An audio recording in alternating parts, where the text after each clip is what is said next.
students, so let us begin the new unit 4, and that is electromagnetism. So the first very basic question is, what is electromagnetism, or why we call it electromagnetism? So we have seen the magnets like in childhood. Also, we are using magnets to do different things. So we know that the magnet is the material which has some hidden forces inside it, and which can attract the some metals, I can say, like for an example, iron. Okay, so whenever you use a magnet and you uh, take it near the iron, it will attract it. So that's the natural magnet. Same way, we can have the magnets which are not naturally available, but you can create a magnet.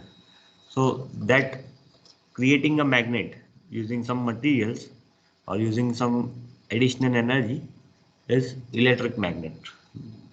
We used to have a wire, a coil rather, and if I pass a current through that coil, I can generate a magnetic force due to that current going through that coil. And using that coil along with the current, I can create a magnet, and that's not a natural one. That's a artificial magnet, but it is produced due to the current, electric current flowing through the coil, and that's why we call it as an electric magnet, or you can say electromagnet. And the theory behind that thing is the electromagnetism, and the opposite is also true for the, like, using a magnet and a coil, you can even generate a power. That is also possible. So it's like bidirectional generally. You can generate power using magnet, or you can generate a magnet using a power, provided that you have a coil. Okay. So if you have a coil and if you have a battery, you can generate magnet. If you have a magnet and if you have a coil, you can generate power. Okay, so that's the thing, and we will see there are a lot of applications of this electromagnets. Uh, can anyone tell me in one or two applications? Like, we used to have a real, in real life, we have so many applications around us, which is based on electromagnets. Can anyone say like few examples? Doorbells, Doorbells, then any other? maglev train, Maglev train, correct. Then transformers, transformers. The generator, very basic one is the fan, the ceiling fan that you are using at your home, and that is the best example of electromagnet. Or you can say the concept is over there of electromagnet. The other one is a plunger. You must have seen a plunger somewhere. That are used in RO, water purifier system. So that plunger is also based on electromagnetism. Transformers are correct, generators are correct, and there are a lot many things that are based on the electromagnetism. Okay, so let us begin with this unit 4, that is based on electromagnetism. So in earlier the unit 3, we were discussing about electrostatics, where we were discussing about the static electricity.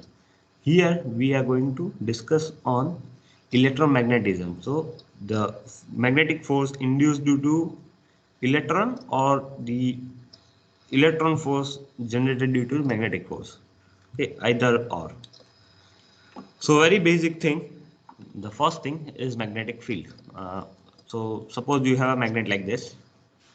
See, this is a magnet, and if you have iron power under, and if you tap that thing, you will see this kind of field line appearing on the magnet. You must have performed this kind of experiment in either 10th or 12th.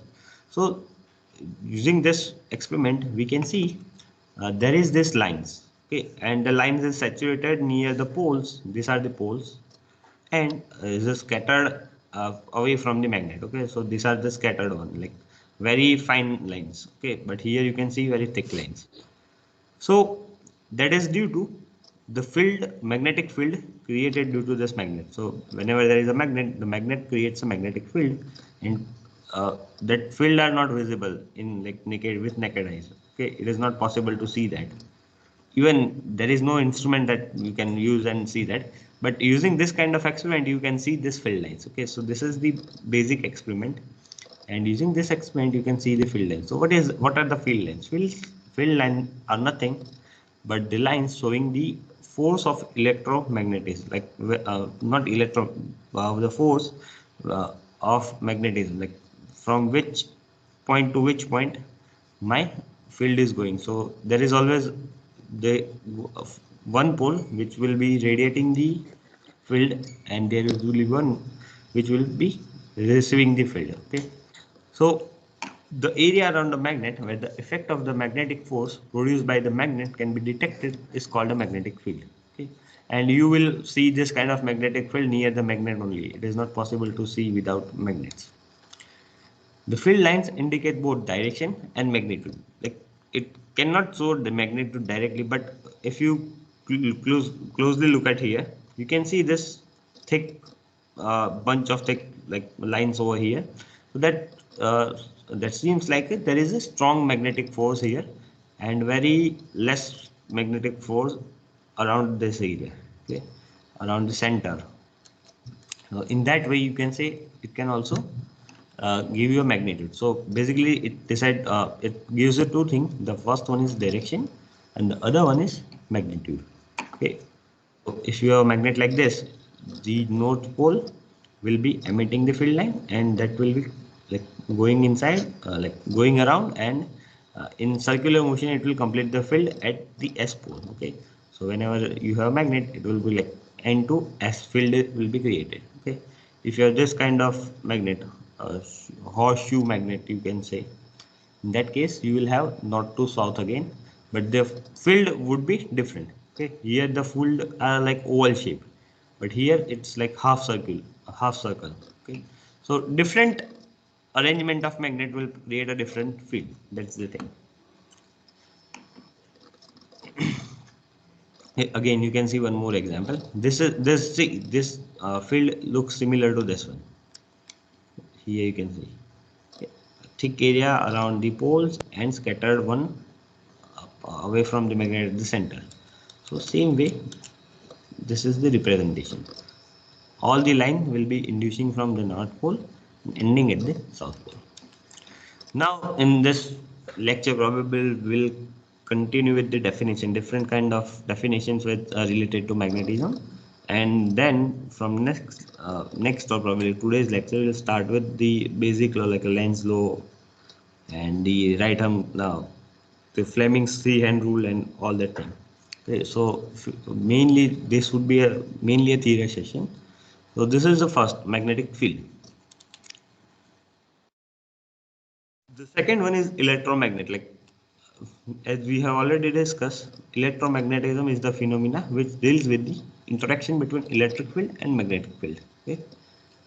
Stationary charges in the system lead to an electric field, and moving charges in the system lead to magnetic field. Okay, so this electric field, stationary charge is related to electrostatics, and the moving charge is related to magnetics.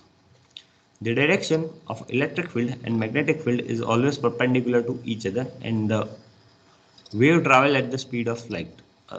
What is it? Okay, no, nothing. An electromagnetic is a core of iron or steel around which a coil is wound. When a current is passed through the coil, the core is magnetized temporarily. So this is an example. If you have this kind of coil, and if you can even place a magnetic core material here. What are the examples of that material? We'll see later on in this class only. But you can put a material over here, and when you pass the current using a battery, this kind of field will be produced around the coil. Okay. So this will act as a bar magnet, similar to bar magnet. Okay. So this is how you can generate electromagnet. This is the electromagnet. Then the very basic is magnetic flux. So what is a magnetic flux? The total number of magnetic lines of a force in a magnetic field is called the magnetic flux. Okay. So total number of magnetic lines, or you can say electric field lines, or not magnetic field lines of a force in magnetic field is called magnetic flux. So here if you calculate this number of lines, you can say this is the amount of flux.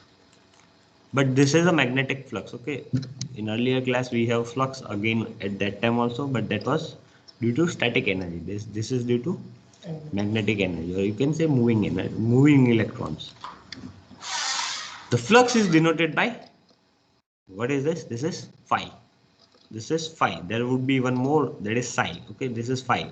It's a like circle with a line going through it. Okay, it can be a cross line as well. It can be the straight line as well. Okay, you will be seeing this phi. This is a phi. This is phi.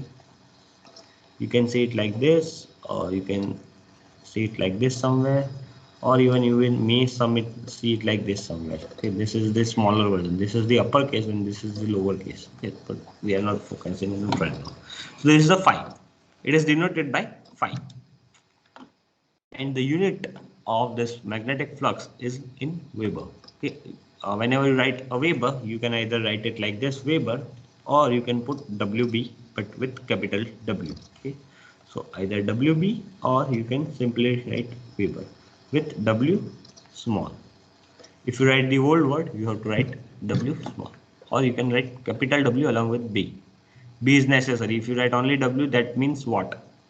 And that is electric, uh, like electric unit of power, instantaneous power. So keep that in mind. You have to always write W along with B. Characteristic of magnetic flux lines. This is the basic properties which you will always see when you observe any flux lines. The first very basic is they have no physical existence, so you cannot see it. They form closed path. That is the second one. So you will always see coming from north to going to south.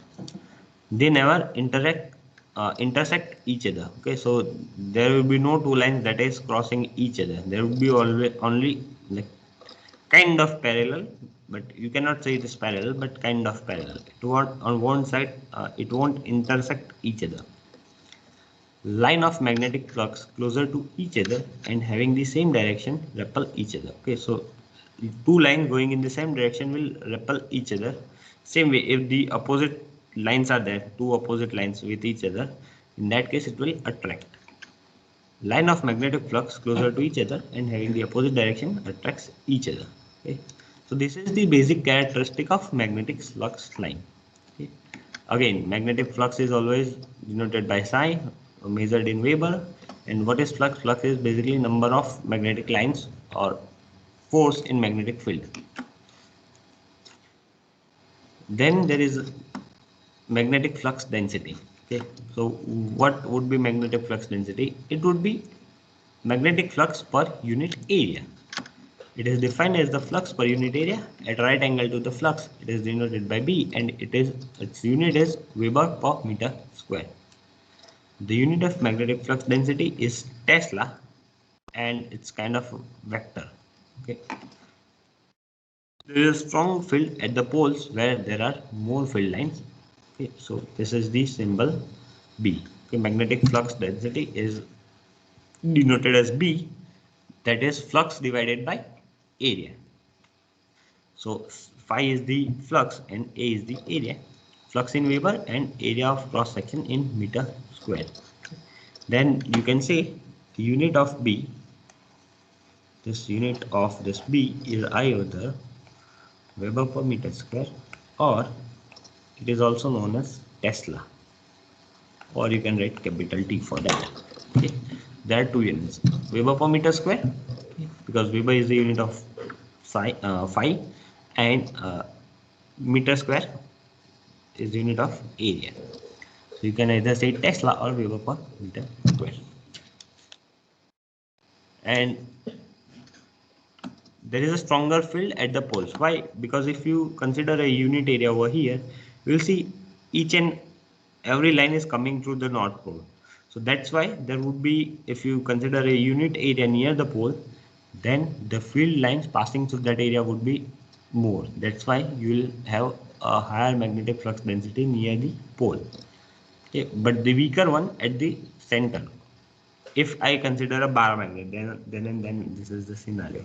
And always it is measured at right angle. For an example, if these are the flux lines, okay, then I am going to measure, I'm going to consider, if this is my unit area, Then I'm going to consider this is in, let us say, YZ plane, and this is in X direction. Then I'm going to measure it at a right angle to the plane. Okay, so this is my plane, and right angle to the plane is this direction. So I'm going to measure this lines only.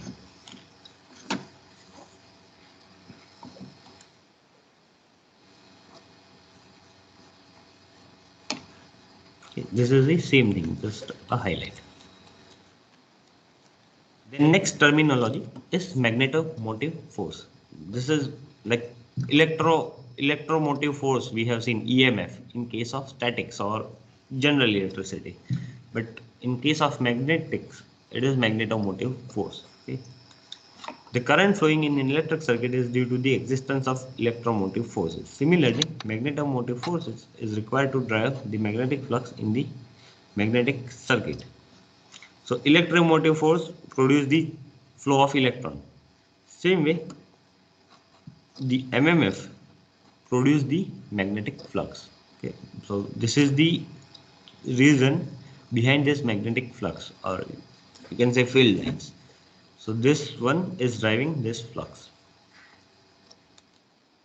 Magnetic pressure which set up the magnetic flux in the magnetic circuit is called magnetomotive force, and the unit for the MMF is ampere turn. And how you can generate this MMF is very basic. Uh, the same thing that we have taken earlier. If you have a coil like this, and if there is a current going through this coil, there is a I current, and this is number of N turns here. N turns are available in the coil. Let us say this is number 1, 2, and 3. There are 3 turns, I can say. And if there is a 1 ampere current, I can say the magnetic motive force MMF is N into I, and in our case it would be 3 into 1 ampere, that is 3 ampere turn. Okay. So MMF is equal to the product of current flowing through the coil and number of turns in the coil. So, and it is measured in ampere turn. Ampere is the unit for the current, and N here, N is the number of turns, so that's why we say T. So ampere turn is the unit for the MMF. Okay, this is the unit, ampere turn, and this is the reason behind this MMF. The current going through the coil, that's why MMF will be produced, and MMF is directly proportional to N and I, or you can say directly is it multiplication between N and I. The next is magnetic field intensity. Okay, magnetic field intensity is defined as the magnetic motive force per unit length of the magnetic flux path. So if you have a larger path, the intensity would be lesser. If you have a certain path, intensity would be higher. And it is denoted by H, and unit is ampere turn per meter because it's magnetic motive force per unit length. So obviously the equation would be H is equal to MF divided by L, or you can say Ni by L. Ni is ampere turn. MF turn into current. Number of turns of coil into current is MMF. So I can write Ni by L, and the unit of this would be ampere turn per meter. Unit of magnetic field intensity is ampere turn per meter. Now along with this, there is one more uh, thing, that is permeability. What is this permeability? So it is the ability of magnetic material to create the magnetic flux through it. So not all the material are possible to have a magnetic field set up inside the material itself. So all materials do not provide this kind of characteristic. So that characteristic is defined by permeability. When MMF is applied to a ferromagnetic material, okay, this is type of material, ferromagnetic. We'll see two more type later on.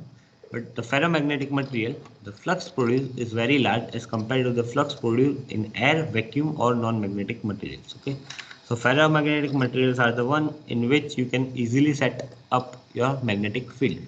That are the ferromagnetics. For an example, iron. Okay, iron is very good ferromagnetic material. Here you can produce magnetism with very easy. So permeability of this material will be higher. It is given by the product of permeability of vacuum and relative permeability of magnetic material, and it is denoted as mu. Mu is equal to mu 0 into mu r. What is mu 0? Absolute permeability, or you can say permeability of air or vacuum, and this is relative permeability. For different material this would be different. Okay, so absolute permeability of vacuum, that is 4 into 10 raised to minus 7. H is Henry per meter. That's the unit for measuring permeability. Okay, Henry per meter. So 4 into 10 raised to minus 7. Again, this is the value which we are going to use multiple times. Okay. Same way we are using epsilon 0. Same way here we are going to use mu 0. Mu 0 is equal to 4 into 10 raised to minus 7 H per m. What is it? It is the permeability of vacuum. And mu r is relative permeability of material. Multiplying that 2 will get you permeability of material. But this would be again like comparative thing. Okay, because this is the product of permeability of vacuum and relative permeability of material itself. Okay, so this is the permeability. For different material you will be having different permeability. Okay, then similar to see, this is the relative permeability. What is relative permeability? Is flux density in the medium or flux density in the vacuum. By having this two ratio, you can easily get relative permeability. The relative permeability of medium or material is defined as the ratio of the flux density produced in the material to the flux density produced in the vacuum by the same magnetic field intensity. So you are not going to change MMF in this case. What you are going to do is only you are going to change the media. So with two different media you are going to measure two things, and then you can calculate relative permeability of that particular material. Okay. This is very important for air or non-magnetic material. Air or non-magnetic material, your mu r is 1.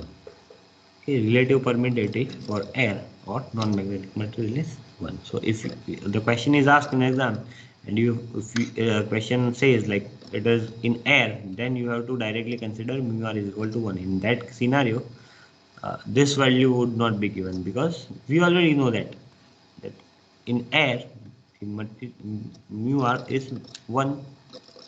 That's why it is not given. Now this is different type of materials. So there are mainly three types: diamagnetism, paramagnetism, and ferromagnetism. Okay, now what are these three? So ferromagnetism, magnetic material are classified into their basis on their relative permeability. First one is the ferromagnetic material. Their relative permeability is greater than unity and dependent on the field strength. They are easily magnetized. Okay, for an example, iron, cobalt, or nickel. Paramagnetic material, relative permeability is slightly greater than 0. Okay, here it is greater than unity, or you can say greater than 1, but that number would be larger, but here it is very small. Relative permeability is slightly greater than unity. Okay, and they are slightly magnetized. For example, aluminum and platinum. And then there are the third kind, that is diamagnetic, which do not provide any kind of magnetism inside them. So relative permeability is slightly less than unity and have the opposite effect of the paramagnetic materials. Silver, copper, or hydrogen is the example. This would be the scenario. Whenever you use this diamagnetic materials here, then the field line will not enter in this, and it will take the curve part and it will go flow from outside. Okay, so this kind of scenario will happen. This center line is no doubt going in, but like this kind of thing is happening. This is, you can say, a very small part of all the lines available over here. Diamagnetic materials tend to repel flux lines weakly. Okay, so this is the thing. It does not provide the flux to pass inside the material. So diamagnetic have less than 1, slightly less than 1. Paramagnetic is slightly greater than 1, and ferromagnetic is greater than unity. Okay, example iron, cobalt, and nickel.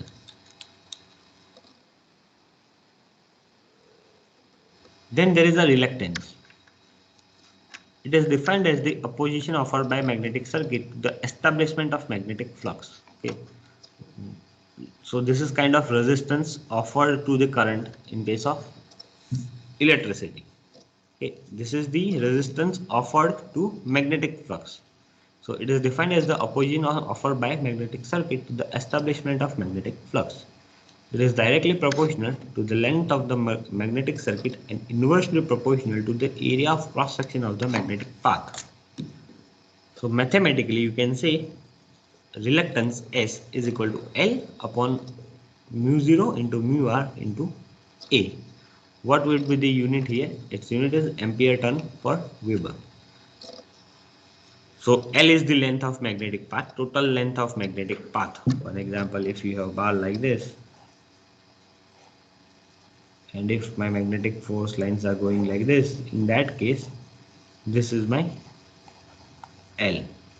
If I cut it here, then this is my cross section area. Okay, I have to cut it like here, and I have to look at the cross section area at any point. And this two mu r would be dependent directly to the material, which type of material I am using. Depending on that, my relative permittivity will change, and this is fixed always 4 into 10 raised to minus 7 Henry per meter. 4 pi into 10 raised to minus 7 Henry per meter. Okay, earlier we have seen that value. What was that value? Let me show you that value. Okay, here it is. Here the pi is missing, huh? That's why I'm going back. This 4 pi into 10 raised to minus 7. This is the correct value. 4 pi into 10 raised to minus 7 Henry per meter. Let me one more time verify with the book. Yeah, it is correct. 4 pi into 10 raised to minus 7 Henry per meter. The unit of reluctance. Reluctance is denoted by S, and unit is ampere turn per Weber. Now, same way, if we have resistance, we have conductance Z. Same way, along with reluctance, we have permeance. Permeance is defined as the reciprocal of reluctance. So, what this was doing, offering the resistance or offering the opposing the force of magnetic circuit or magnetic force. So here permeance is allowing the magnetic force to pass through the material. So it is reciprocal of reluctance. Okay.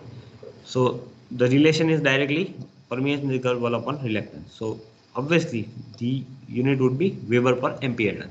Earlier we have ampere turn per Weber, but here it is inverse. So that's why Weber per ampere turn. And this permeance is denoted as delta.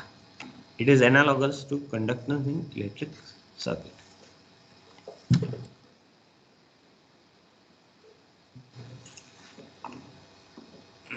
And this is reluctivity.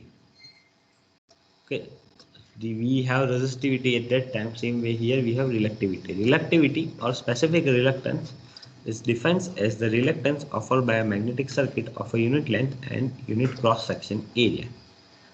So two term important, unit length and unit cross section area. So reluctivity or specific reluctance of any material with unit length of material and unit cross section of the material is known as reluctivity. So this is kind of comparative thing.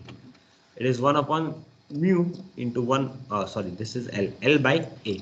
Okay, this is unit length and unit area. Unit length is 1 meter, unit area is 1 meter square. So we can say S is equal to 1 upon mu. So you can see directly reluctivity is inversely proportional to your absolute permittivity. This is absolute permittivity.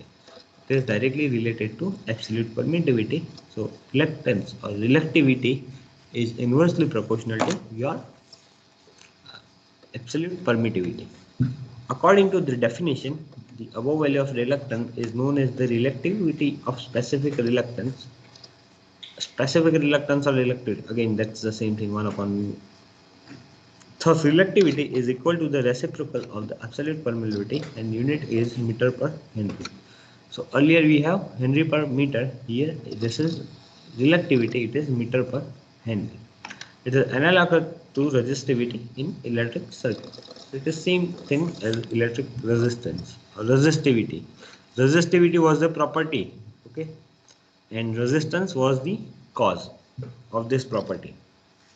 Same way here relativity is the actual property. Now we are coming to our main part, that is electromagnetic induction. And what is electromagnetic induction? It is the process of generating a current in circuit by changing a magnetic field. Okay. So by changing a magnetic field, you can generate current. Magnetic field line must be cut perpendicular by relative motion of magnet in conductor. Either the magnet can move or the wire can move. So using this kind of thing, I can generate electromagnetic induction. Okay. I have a great example. Let's see one video.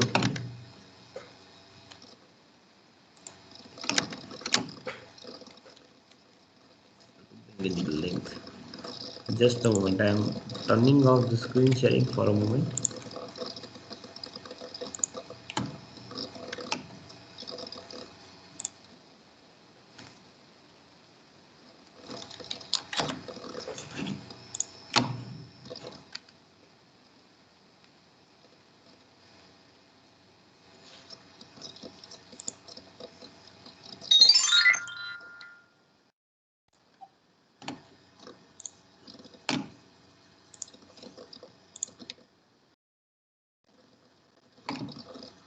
Good grammar and spelling are important, but if you want to write essays that inspire,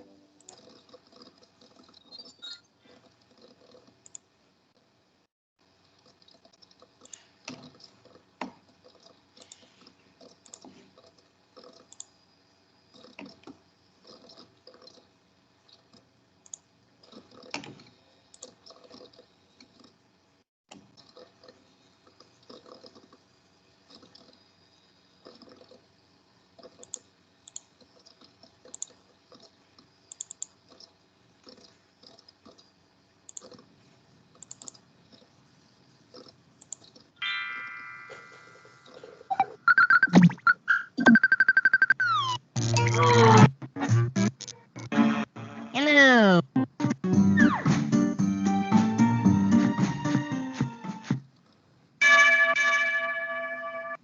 Oh. Is audio available with you? Like, can you hear the sound? Anyone can reply. Anyone. Sir. Yes, sir. Okay, I'm playing it.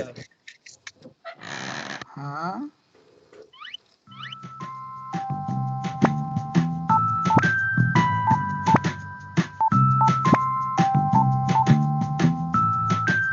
Ah. Oh.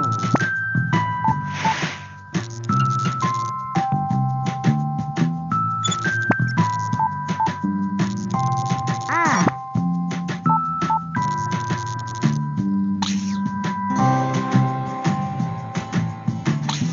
Yes.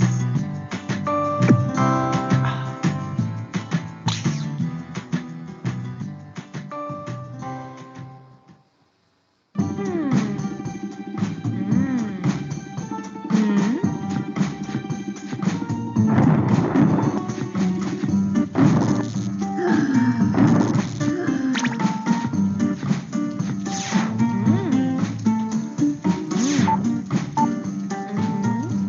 Ah. Huh? Ah.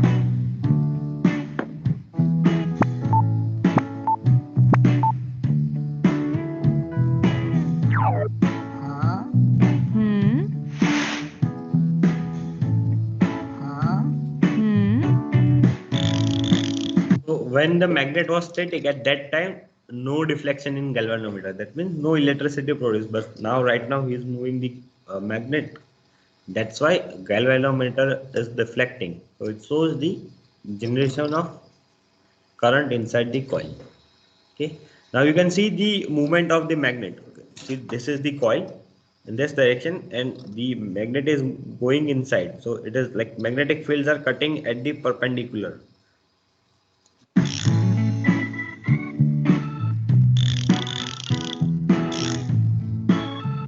Now there is one more observation here. When he stops inside the coil, at that time galvanometer again come back to zero. That means whenever the magnet is static or magnetic field lines are static, there is no change in magnetic field lines around the coil. At that time, no current will be generated inside the coil. So this is very important. Okay, again, watch this clip.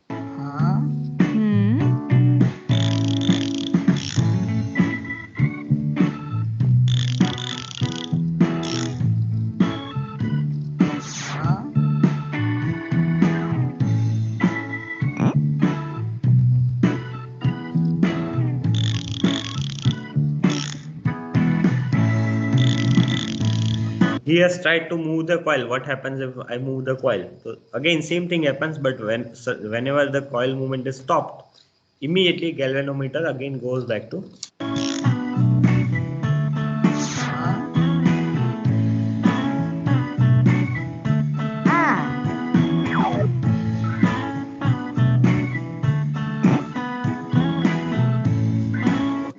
Due to relative motion, either coil can move or magnet can move.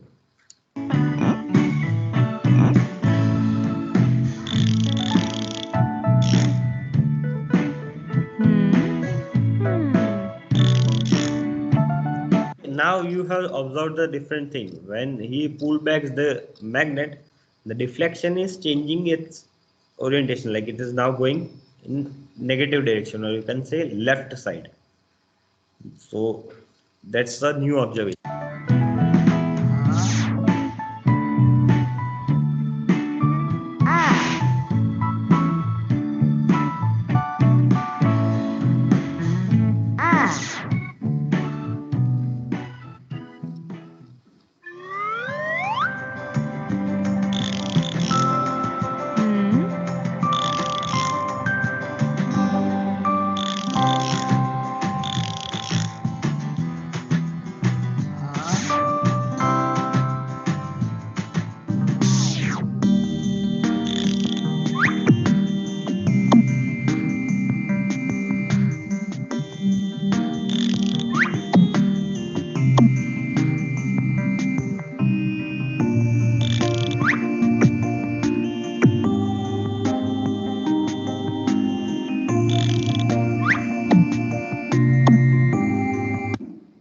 Whenever North Pole was going inside at that time, the deflection was towards the right side. Same way, when the South Pole was coming out, at that time the deflection was same. Okay, so if you change the pole, your direction of current will change immediately. Keeping in mind, like for this example, whenever I am moving the magnet inside in both these cases, but the poles are different, so the current changes the direction. You can see positive deflection and negative deflection over here. There is one more.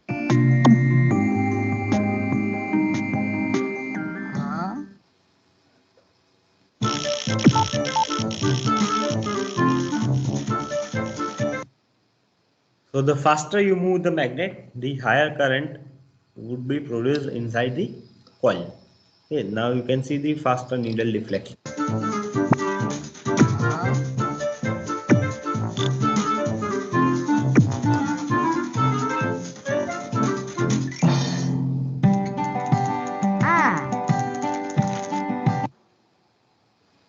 We are not going into that. Okay.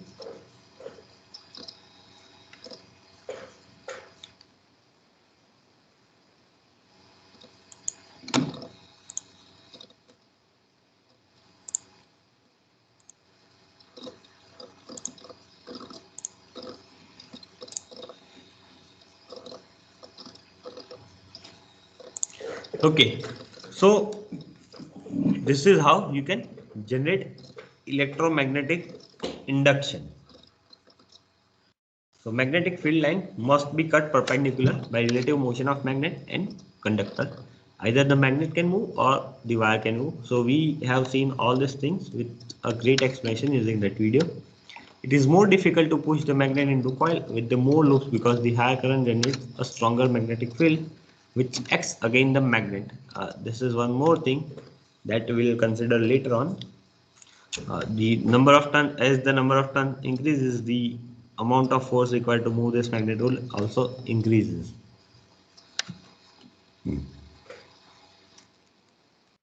Now we are moving ahead to the laws of electromagnetic induction.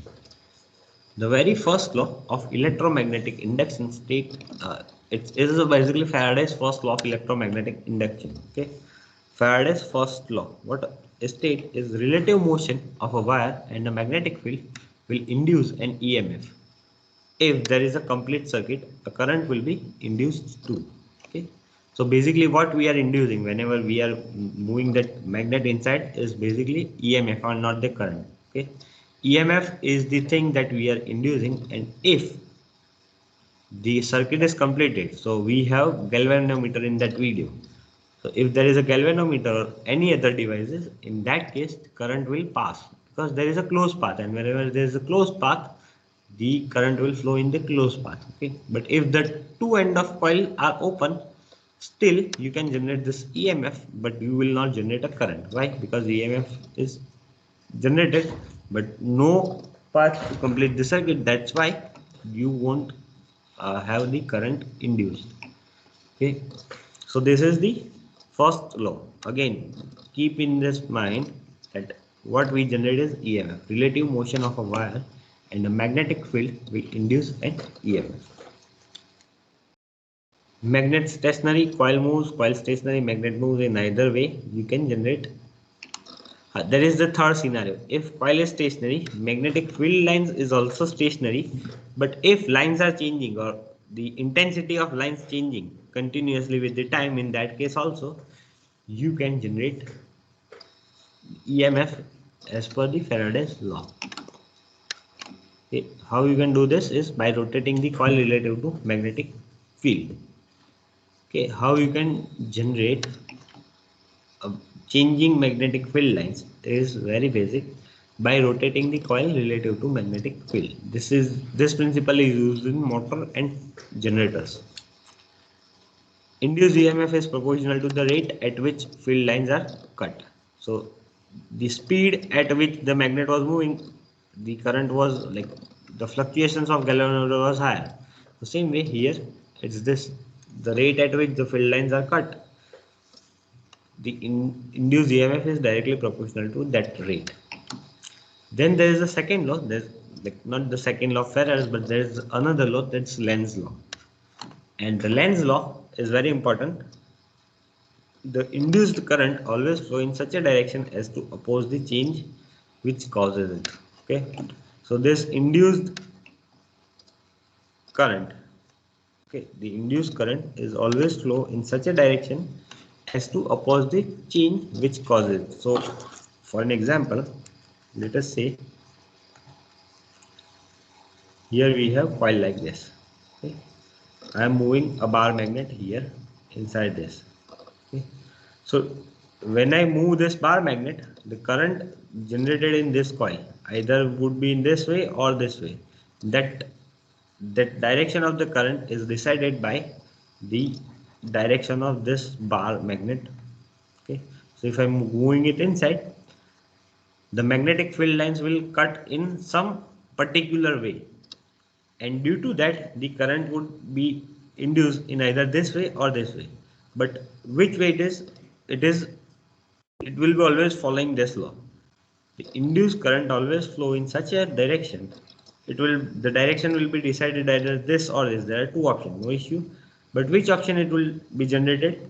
So it will be generated in such a way that the current produced inside this, for an example, this current, so current produced inside this will oppose the movement of this bar magnet. Okay, so how is happening? So once the current flowing through this, now as the current flow through the coil itself becomes magnet, and now this coil will start to repel this bar. In this way, it will try to stop the movement of this moving bar. So this current will generated in such a direction as to oppose the change which causes it. Okay.